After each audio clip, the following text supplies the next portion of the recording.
You and a super intelligent snail both get $1 million, and you both become immortal. However you die, if the snail touches you, it always knows where you are and slowly crawls toward you. What's your plan? Okay, let's do this. First things first, that $1 million is practically worthless compared to immortality. Every dime of that cash cannon should be spent ensuring that the snail never ever reaches me. First things first, I keep an eye on him. It's tempting to want to hop on a plane or a train and get as far away as possible. But once I do that, he's gone and I'll never see him again until 3 AM on July 14th, 2072, when the sneaky little cuss slips in the door and slimes onto me before I ever wake up and notice him. No, I'm going to be within visual distance of the snail, slowly moving away from it until snail containment plan part A is done. Next I grab my phone. I call up someone I can trust with my life and tell them to come to my location within the hour and to bring a metal cash box, a good padlock, and a firearm.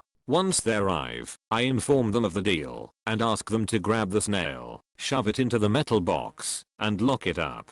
Once the snail is temporarily secured, I ask my friend to carry around the box, never letting it out of their sight, and to prevent its opening with as much force as is required. We arrive at some reasonable figure for this service, maybe $50,000. Now we can start in on the real work. I'm on the phone again, contracting with a tungsten machining service out of Willowbrook, Illinois. I ask them to construct for me a hollow tungsten sphere with a small sealable opening, ideally via both exterior bolts and sintering. I ask them for a rush job and a thick wall depth, perhaps as much as a foot thick. The spherical shape should keep material costs as low as possible for a given thickness, but between the unusual object, large amount of tungsten, and speedy delivery, I invest a truly insane amount into this project, let's say $100,000. I ask them to deliver it to my current location as fast as possible. Once the tungsten ball arrives, I have my friend stand well away from me and transfer the snail into the center of the sphere.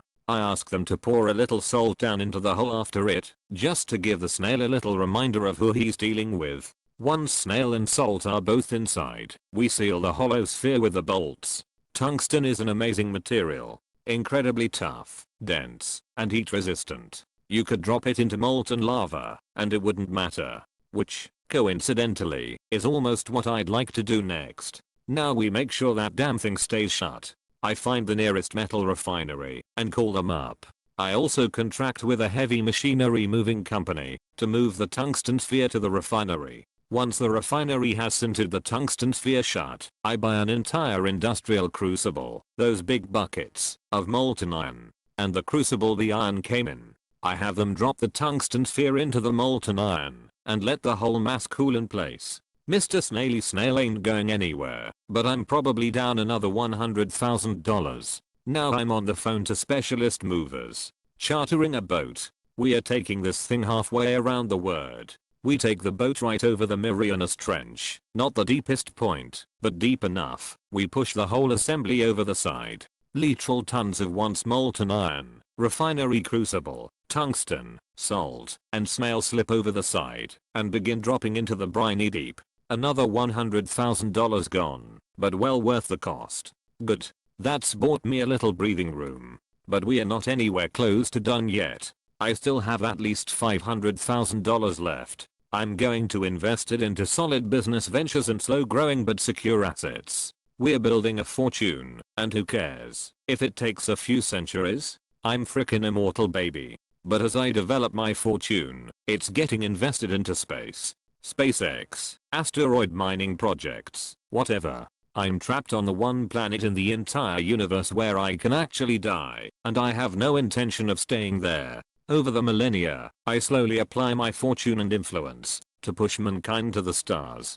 And the moment living on another planet becomes viable, I'm there. And the instant a habitable planet is around another star, I'm on the first generation ship heading that direction. But I can't think in such a short-sighted manner now. I'm immortal, and I need to think like it. Eventually, the sun is going to burn the earth to a crisp, and then that damn snail is going to be free. It might take him a few million years to land on something, but he'll do it eventually. And then he will construct a spacecraft and begin crawling towards me again. What I care about now is light cones and black holes.